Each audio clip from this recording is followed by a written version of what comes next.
Assalamu alaikum. I hope so you're doing fine. I'm Dr. Muhammad Ali Rabbani, and today in this series of lectures on general anatomy, we are going to start with the topic of infertility and assisted reproductive techniques. So this particular lecture is a link in gametogenesis and fertilization. So we talked about in session of contraception how the fertilization is blocked, and now if there is a difficulty of getting pregnant, there is no fertilization, how the infertility is managed. Again, this is a very bird eye overview of the techniques available. These are not the practice essential, just an overview of what techniques are there for undergrad student. We can dive a little deeper as we go into the senior classes and clinical years, inshallah. By the way, we are doing the whole thing when of the first year MBBS. We have lectures on general anatomy, cross anatomy, histology, embryology, and physio and biochem too. Do explore our pages by the name of Medicos Academics, where you can find those. By the end of this session, students should be able to describe the anatomical and physiological basis of male and female infertility. I'll give you a disclaimer. We will be discussing very overview, very bird eye view of those things. What are assisting reproductive techniques? What are some of them? Describe the mechanism of in vitro fertilization, embryo transfer, and explain and the correlation of multiple births with associated with assisted reproductive techniques, arts. So basically, infertility is the inability for a male and female, healthy male and female, who are involved in consensual sex and they want to get pregnant, but they are not. So that is infertility. There are, depending upon your practice essentials, there are specific definition for like couples having regular intercourse with this frequency for this period of time. If they are not able to conceive, that is defined infertile, but we are not going to those specific right now. So it affects 14 to 15% of the couple. There can be a lot of causes. A few, just to mention a few, in males, it may be due to low sperm count, poor quality of sperm, there were structural defects in the sperms, and endocrine disorders may do that, exposure to environmental pollutants, cigarette smoking, and obstruction of genital tracts, anywhere from testes to the ejaculation to the urethra. So all those things may cause this. So female, again, tubal blockage due to any abnormalities, the ovum cannot reach the uterus, or there is maybe there was never any sterilization done, but due to inflammation, due to scar tissue formation, the tubes were blocked. Cervical mucus is hostile, permanently hostile. It does not allow many sperms to pass through. Due to any hormonal or any other issues, the ovulation does not occur. Any immune causes, they make impossible the fertilization or the viability of the gametes or implantation. So any of these issues may cause the infertility. Again, this list can be very big if you actually want to go into the detail of this. So normally talking about males, semen and sperm. Semen is basically the material that is ejaculated and that is ejaculated. It contains the fluid, the extra materials, and the sperms are actually cells that are present within those ejaculate or semen. So in normal ejaculate, normal semen usually is 2 to 6 milliliters, and per ml there is about 100 million per ml count. And if there is more than 50 million per ejaculate or more than 20 million per ml, usually we consider it in the fertile threshold. Below it, we are worried a little. Basically, whatever the cause is, the things are mentioned as the uh, issues, the underlying issues, those are to be solved. For example, the ovarian problems, the ovulation is not occurring, or reserve is very low, or tubal blockage is there, to open up the tube. So for ovulation problems, check the hormonal levels, do that. Endometrium is hostile, address for any issues. So it basically mostly depends on what is the causing triggering thing is there and how do we reverse that. Males, if sperm defect is there, then you think about intrauterine or in vitro or ICSI or things like that, motility issues. Low sperm count, you give good environment. Tubal blockage is there, you extract it by another mechanism, or you do some thing for tubal blockage. So then in females, if there is ovulation problems, for example, one example is given, you get clomiphene citrate in the early in the menstrual cycle. It helps follicular development. It increases FSH, induces ovulation, and you get more than one eggs over for further processing.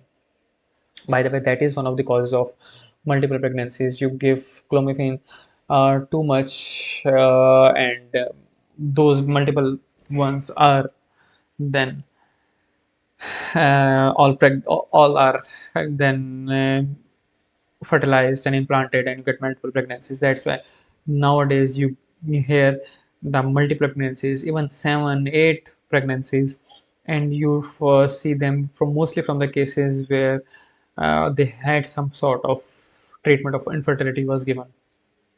So, assisted reproductive techniques are techniques to achieve pregnancy artificially used in infertility. We'll be discussing four of them here: in vitro fertilization, intrauterine insemination, intrafallopian transfer, and intracytoplasmic sperm injection. So, what are these things? So, overall, assisted reproductive techniques or technology, uh, they help out. In United States, 1 to 2% of the pregnancies are via this mechanism. They have 20-30% success rate. They check for hormonal balance, they ensure successful fertilization, they help in implantation, but there is a trade-off. There is a relative risk of increased prematurity, low birth defects, higher birth defects, low birth weight, sorry, and it is one of the common cause of multiple pregnancies.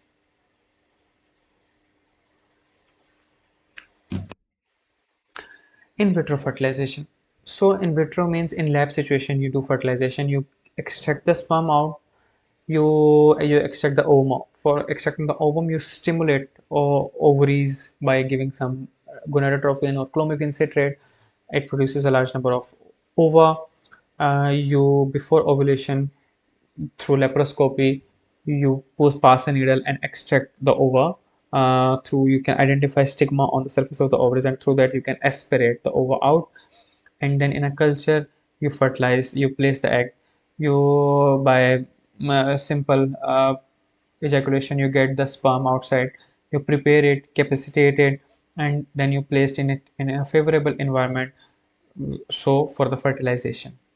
So its success rate is very much dependent upon the maternal age.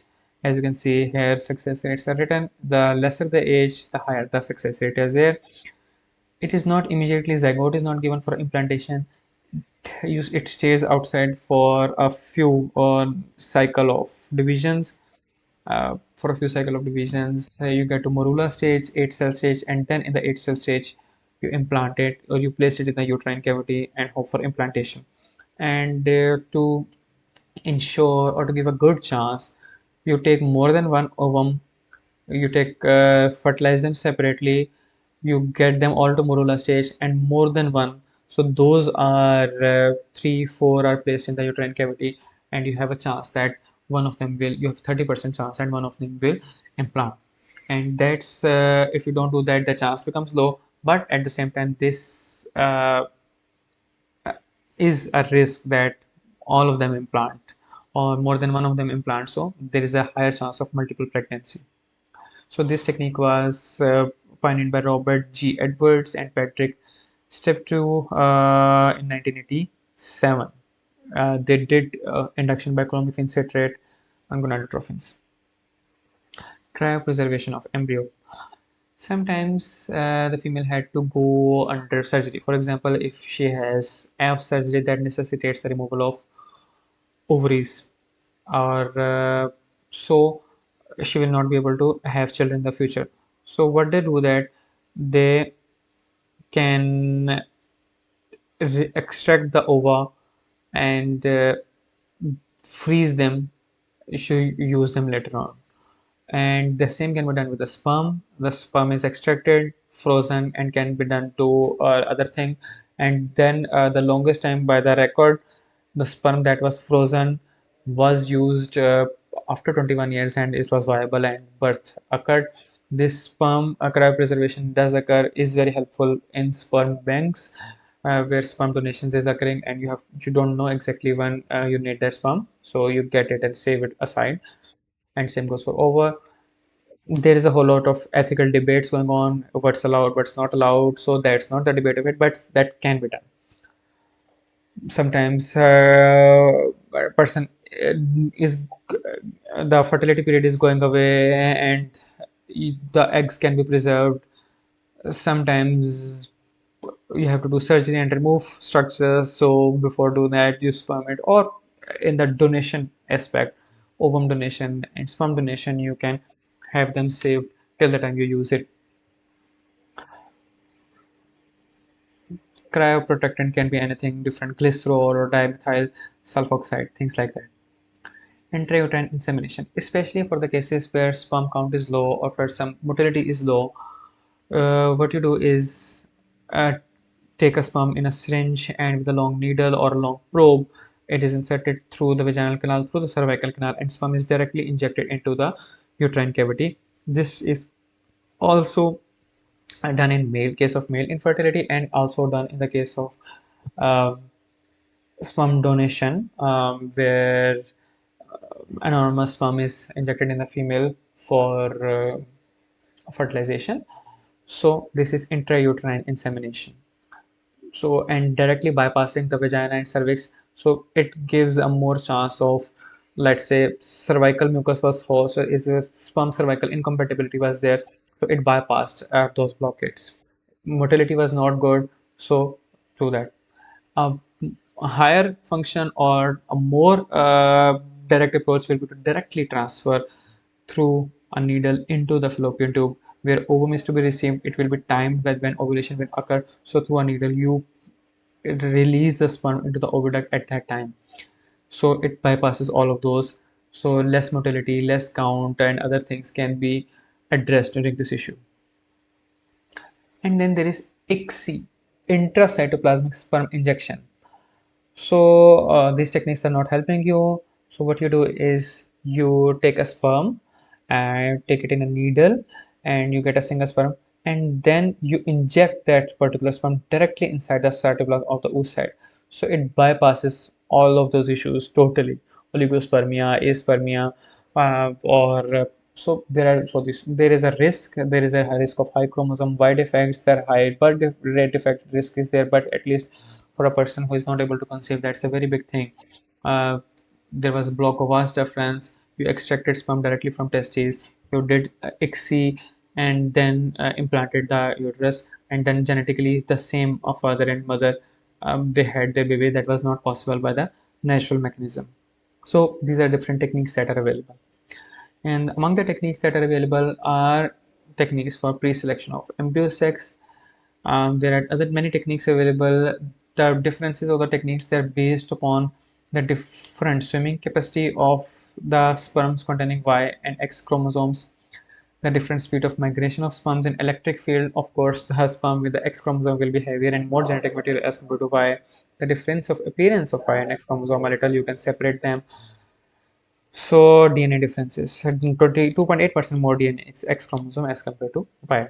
So they are the basis of the techniques, and then the centrifugal mechanism and electrophoresis mechanism, or there are mechanisms for separating out. Okay, this brings us to surrogacy.